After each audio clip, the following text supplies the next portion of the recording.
Olá,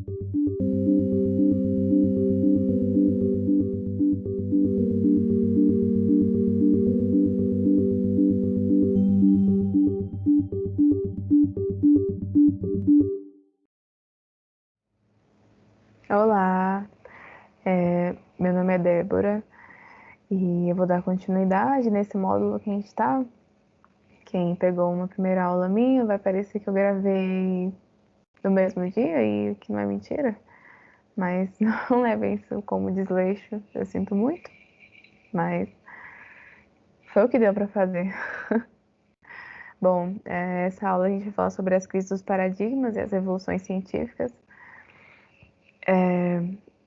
mais especificamente sobre os capítulos 6, 7 e 8 do livro do Thomas Kuhn, A Estrutura das Revoluções Científicas. Eu peço desculpas já de início por eu não estar olhando para a câmera, porque enfim, eu não tenho habilidade com isso, eu acabo olhando para minhas anotações ou para minha imagem, mas enfim, eu vou colocar aqui o slide, né, para facilitar um pouco nossa visualização, que eu acho que ajuda no aprender mesmo. Só um minuto, que eu não sei se ele vai abrir bem aqui, mas é isso. Como de costume, eu agradeço pelo interesse, né, em estar participando do nosso curso, nosso projeto de extensão. É muito importante para mim, da filosofia, ter esse tipo de experiência em dar aula, né? Bom, espero que esteja aparecendo.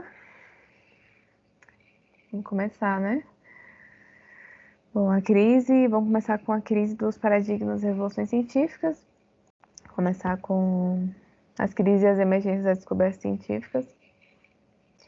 Bom, após as descobertas das simulações, os cientistas encontravam-se em condições de dar conta de um número maior de fenômenos, ou explicar precisamente alguns fenômenos. Isso só foi possível por crenças ou por procedimentos anteriormente aceitos, que foram descartados e substituídos por outros. Né? Aquela coisa do paradigma. Bom, muitas das teorias que temos hoje foram descobertas pela coincidência. Mas ainda assim, isso não é identidade. As anomalias presentes nas teorias universalmente aceitas criaram uma certa preocupação nos cientistas, pois isso demonstrava uma crescente crise nas ciências. A descoberta das anomalias persistia e crescia por tanto tempo que é possível descrever os campos por elas afetados, como um estado de crise crescente. Essa insegurança é gerada pelo fracasso constante dos quebra-cabeças, se alguém viu minha aula, né, eu disse sobre isso, dos quebra-cabeças da ciência normal em produzir os resultados esperados. Quando se trata de uma teoria científica, ser admiravelmente bem-sucedida não é a mesma coisa que totalmente bem-sucedida. Durante um tempo, todos os astrônomos acreditavam, por terem motivo, né, que o aperfeiçoamento das teorias seriam bem mais sucedidas como as de um sistema de Ptolomeu, por exemplo. Mas, com o decorrer do tempo, quando observado o resultado acabado do esforço da pesquisa normal de muitos astrônomos... Opa, eu esqueci de passar o slide. Desculpa. Enfim, continuando. Percebia-se que a complexidade da astronomia estava aumentando mais rápido do que sua precisão. Bom, eu vou explicar essa parte de novo. Mas com o decorrer do tempo, quando observado o resultado acabado do esforço da pesquisa normal de muitos astrônomos, percebia-se que a complexidade da astronomia estava aumentando mais rápido que sua precisão. Complicado, né? Mas isso é uma coisa bem típica do paradigma, né? E, consequentemente, isso gera crise, né?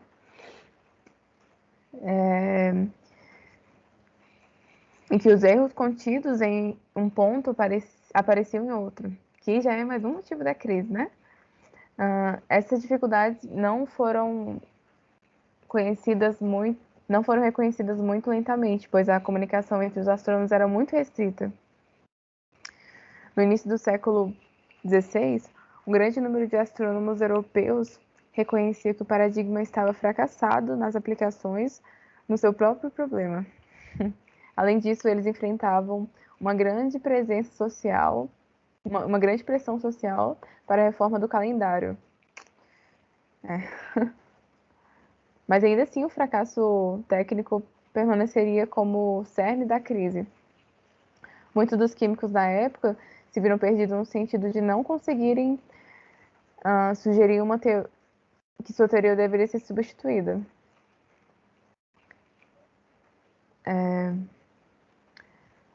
Do mesmo modo que foram incapazes de aplicá-la de maneira coerente. Essa proliferação de teorias é um sintoma muito usual da crise, um dos, né? Durante o século XVII, desculpa, muitas das respostas que pareciam adequadas ao problema do aumento de peso da massa enquanto aquecida, que eu estou falando de um experimento, tornaram-se cada vez mais difíceis de serem sustentadas. Descobriram um número sempre maior de casos nos quais o aumento de peso acompanhava o aquecimento. Ao mesmo tempo em que a assimilação gradual da teoria gravitacional de Newton levou os químicos a instituírem em que o aumento do peso deveria significar um aumento de quantidade de matéria. Bom, ao mesmo tempo, na nota sobre flogisto, ter sido escrita por Lavoisier, esse problema tornou-se um quebra-cabeça extraordinário e sem solução. É aqui mesmo que tem que ficar. O que cada vez mais levou a investigações e a observarem de onde vinham, de quais escolas competidoras estavam falando do período pré-pragmático, outro efeito típico da crise. No fim do século XIX, por volta de 1815, problemas técnicos sobre a teoria relativista começaram a aparecer na teoria normal.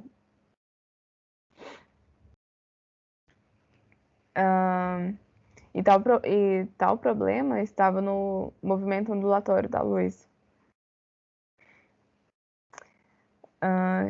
Que se ela se propaga no éter, esse é o problema, né, da teoria da luz, que se ela se propaga no éter mecânico governado pelas leis de Newton, então tanto a observação celeste como as experiências terrestres tornam-se potencialmente capazes de detectar os deslocamentos através do éter, que não é verdade, né? Contudo, tal equipamento não detectou nenhum deslocamento observável. Em vista disso, o problema foi transferido dos experimentadores e observadores para os teóricos.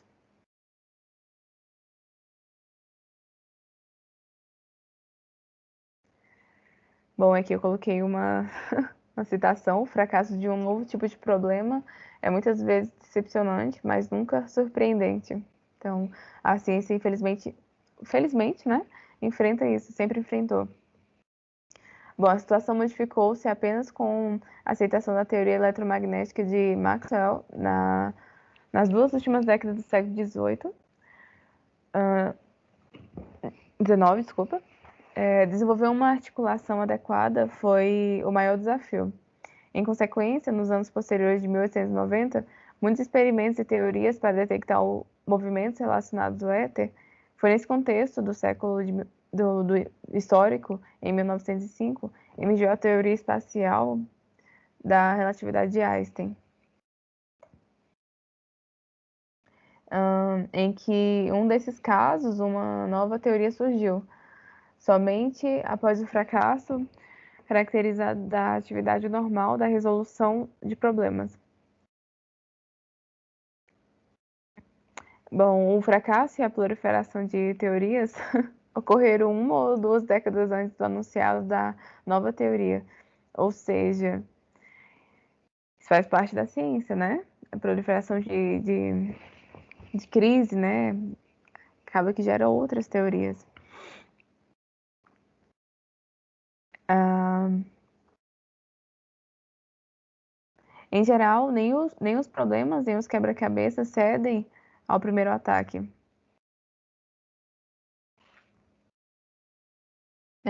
Eu passei o slide errado, desculpa. A solução que cada um desses problemas foi A solução que cada um dos problemas foi antecipada, pelo menos parcialmente, em um período do qual a ciência correspondente não estava em crise.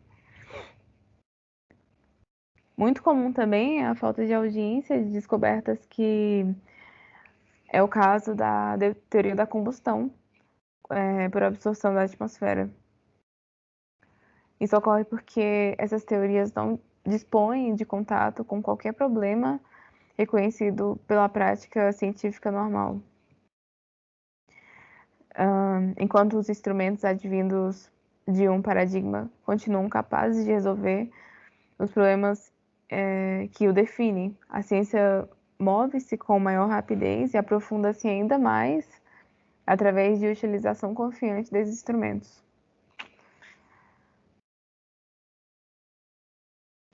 Bom, continuando aqui, a produção de novos instrumentos, acho que isso aqui, né, a gente sabe que a ciência é dessa forma, né? A produção de novos instrumentos é uma extravagância reservados apenas para ocasiões que os exigem. Tá? Aqui a gente continua com a parte 2, né? Bom, tá. Partindo do ponto de vista que a gente está tentando agora uma resposta às crises, né? Depois de eu ter explicado e exposto as crises que o paradigma traz, os quebra-cabeças, enfim. Bom, partindo do ponto em que as crises são uma pré-condição necessária para a emergência de novas teorias, então como os cientistas respondem à sua existência? Pergunta complicada. Isso seria respondido mais para frente, será respondido mais ou menos assim no decorrer do texto, né? O interessante é notar que mesmo que os cientistas possam começar a perder sua fé e a considerar outras alternativas, eles não renunciam ao paradigma que os conduz à crise. Então, eles mantêm o paradigma, mesmo estando na crise por conta desse paradigma. Uma teoria científica, após ter atingido o estado de paradigma, somente é considerada inválida quando existe uma alternativa disponível para substituí-la. Decidir rejeitar um paradigma é sempre decidir simultaneamente aceitar outro. Absolutamente é isso. E o que conduz a esse pensamento é sempre a comparação de ambos os paradigmas. Então, quando uma comunidade científica tem um paradigma e decide que esse paradigma não faz mais sentido para a comunidade, ele sempre tem um outro paradigma para usar no lugar desse, né? Continuando. Com isso, podemos pensar que os cientistas rejeitam paradigmas porque percebem anomalias em seus corpos. Esse é um motivo da gente pensar do porquê, né? Rejeitar um paradigma. Claro que pode ser do porquê ele não funciona mais, né? Mas a gente viu que o paradigma não precisa necessariamente abranger toda uma gama de assunto, né? Ele é bem mais específico. Mas a partir do momento que começa a encontrar erros, ou, enfim, anomalias, né? No seu corpo, aí já é um motivo de crise e aí pode ser um motivo em que os cientistas rejeitam tal paradigma e procuram outro. Isso é o começo de uma crise, ou pode reforçar alguma já existente. Bom, quando se dão conta de tal conflito nesses paradigmas adotados, os mesmos tentam modificar suas teorias a fim de fugir de tal empecilho. Se é possível aplicar aqui um padrão típico de anomalias, as mesmas não mais parecerão ser simples fatos. Claro que a história não registrou isso, mas muitos homens foram levados a abandonar a ciência devido à sua intolerância para com as crises. Então, esses homens, obviamente, não aparecem na história, né?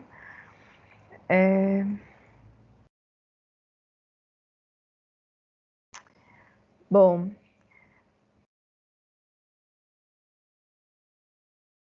bom, aqui tem mais uma frase aqui que é muito boa, que é rejeitar um paradigma sem simultaneamente substituí-lo por outro é rejeitar a própria ciência, né?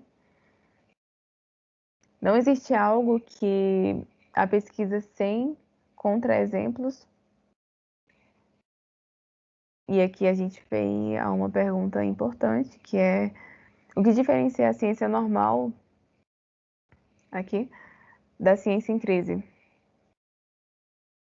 Que aqui eu já, bom, teve uma aula, né, que eu dei, que foi sobre a ciência normal, e aqui eu tô falando da ciência em crise, né? E aqui seria interessante a gente descobrir o que que diferencia essas duas ciências. O que na ciência normal chamam de quebra-cabeça é mais do que a falta de um paradigma que resolve todos os problemas.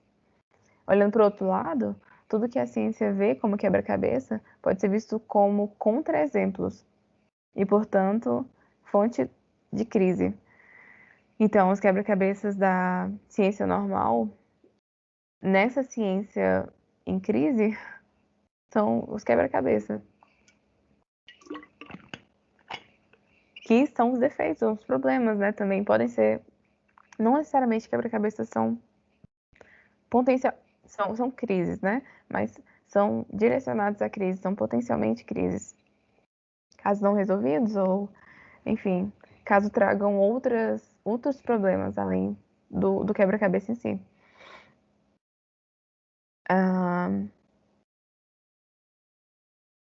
Mas se pensarmos em forma de linha, como isso ocorre, vamos perceber que não existe um ponto que separa quebra-cabeça de contra-exemplo. O que ocorre é que com a crise surgem várias versões de paradigmas e se enfraquece as regras de resolução de quebra-cabeça da ciência normal, o que acaba exigindo a exigência de um novo paradigma. As únicas alternativas que temos é a de nos confrontarmos constantemente com contra-exemplos.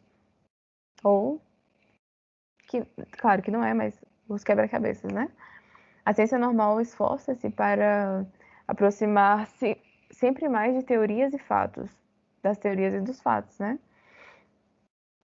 Aquele que lê um texto científico facilmente poderá considerar as aplicações como provas em favor da teoria, razões pelas quais devemos acreditar nela. Mas ainda assim, os estudantes das ciências aceitam as teorias por causa das autoridades professoras e dos textos, né? Infelizmente.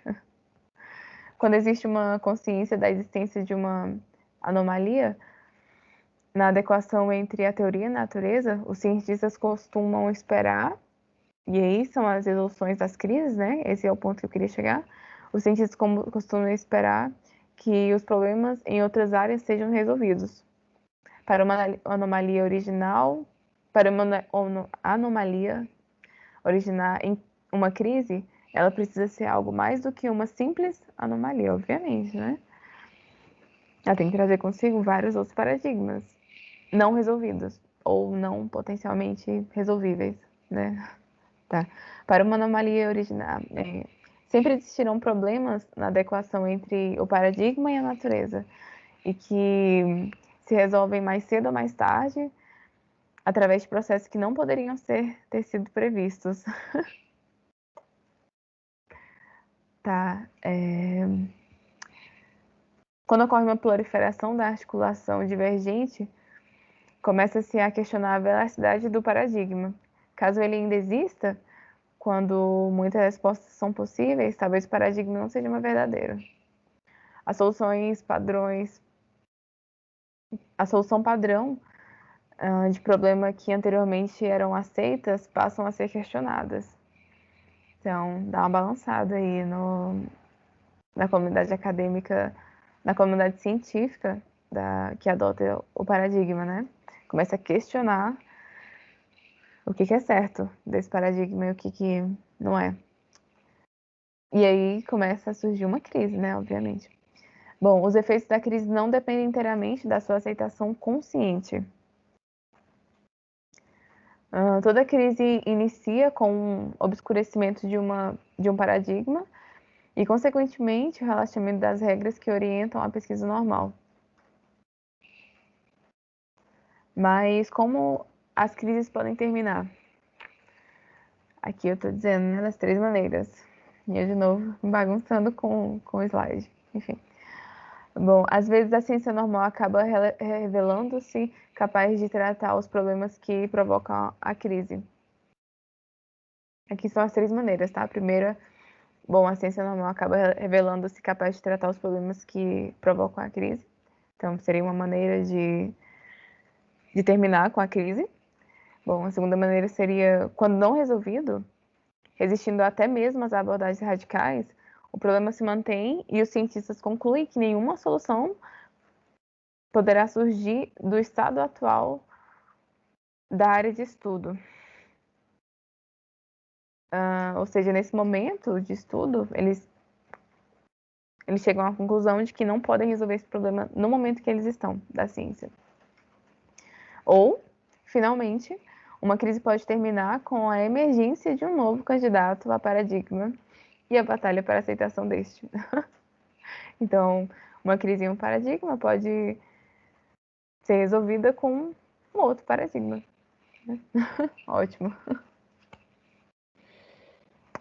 Essa transição de um paradigma em crise para um novo paradigma exclui normalmente toda a tradição científica que o velho paradigma constitui, que surge do zero, a partir dos princípios, essa nova área de estudos. No período da transição, haverá uma grande coincidência entre os problemas que podem ser resolvidos pelo antigo paradigma e os que podem ser resolvidos pelo novo. Os cientistas não veem, e essa é uma frase muito boa, os cientistas não veem uma coisa como se fosse outra diferente. Eles simplesmente veem. E só é possível ver que a tradição anterior se equivocou gravemente quando pegamos uma velha teoria, com todas as suas regras, e a colocamos ao lado de uma nova teoria, situada no interior de um universo de discurso completamente distinto. Então a gente só consegue ver que um paradigma estava errado quando a gente pega um novo paradigma, ou um paradigma do passado, e coloca do lado do atual paradigma, né? Do que a gente atualmente aceita como verdadeiro.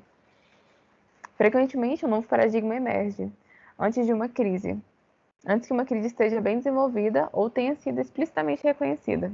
Então, o paradigma está sempre aí surgindo, principalmente em meio às crises. O cientista em crise tentará constantemente gerar teorias que, se bem-sucedidas, podem aplicar caminhos para um novo paradigma e que, se mal, possam ser facilmente abandonadas.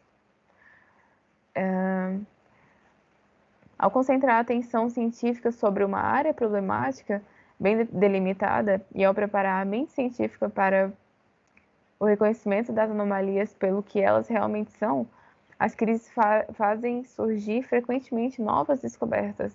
Então, apesar das crises serem uma quebra de paradigmas, quebra daquilo que a gente já conhece, né? De teorias científicas e tudo mais, elas são, em seu ímpeto, novas descobertas, né? São voltadas para novas descobertas, elas têm esse potencial de novas descobertas. Então, não seria uma ciência, né? Se não fosse assim. Bom, a transição para um novo paradigma é uma revolução científica. Que essa é uma frase muito boa. E que todas as vezes que acontece uma revolução científica é necessário se reeducar para ver a nova forma. E esse é o ponto